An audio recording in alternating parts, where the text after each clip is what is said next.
I want to move on to crude oil prices because we're seeing crude surge to its highest level in 5 months. This as we see an escalation of fighting in Libya that then is increasing supply concerns. Joining us from the CME in Chicago, Path Trading Partners co-founder and chief market strategist, Bob Iaccino. Bob, it's good to see you. At this point, how important is the oil supply in Libya to the overall global picture? I remember the last time we had this sort of supply go-round in Libya, that it was viewed as perhaps not as vital as it once was. Yeah, it's really the cherry on top of the sundae. It's kind of only important when you're also taking away the whipped cream, which is what OPEC has been doing. They've been pretty consistent. If we remember that last production cut, they had 116% compliance.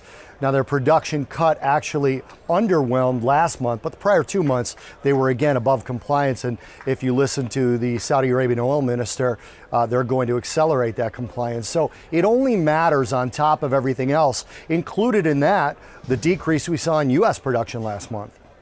So, Bob, when we look at the price of oil right now trading up, what's the big driver? Is it China was buying oil this weekend? Is it something else that we should be paying attention to? I mean, Libya does produce 1.1 million barrels a day.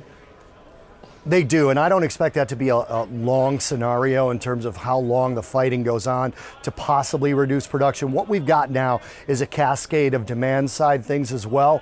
You can see as the U.S.-China trade talks get closer to a resolution, and I really only pay attention to when China's positive about it. I don't pay attention to when the U.S. is positive because we hear so many different voices coming out of the administration in terms of how the talks are going. China was positive this morning. President Xi Jinping calling for a quick resolution.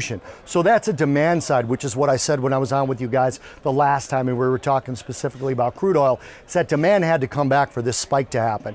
We're seeing WTI ramp up quite a bit, and that again has to do a little bit with refinery utilization falling. That's another factor in this driver of these breakouts. Crude, when it rises, tends to go sideways breakout, sideways breakout. So this is the second breakout of that sideways movement. You see refinery utilization falling 3 months in a row. That's not normal turnaround. That's other maintenance issues. So there's that as well. Bob, given the momentum behind oil, what is your outlook for the summer? Are you looking at $100 a barrel oil, gasoline in the $3.50 range?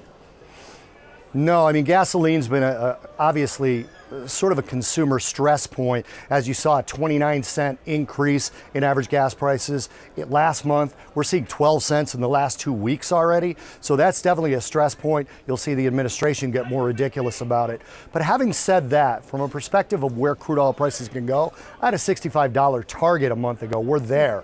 So I don't know how much further we're going to go. I don't expect us to go much above $70, $72, simply because of the pressures that'll be put on really by all nations to not add to the stress on already a weakening global consumer. All right, Bob, great to see you as always. Bob Iaccino, Path Trading Partners co-founder and chief market strategist, joining us from the CME. Thanks.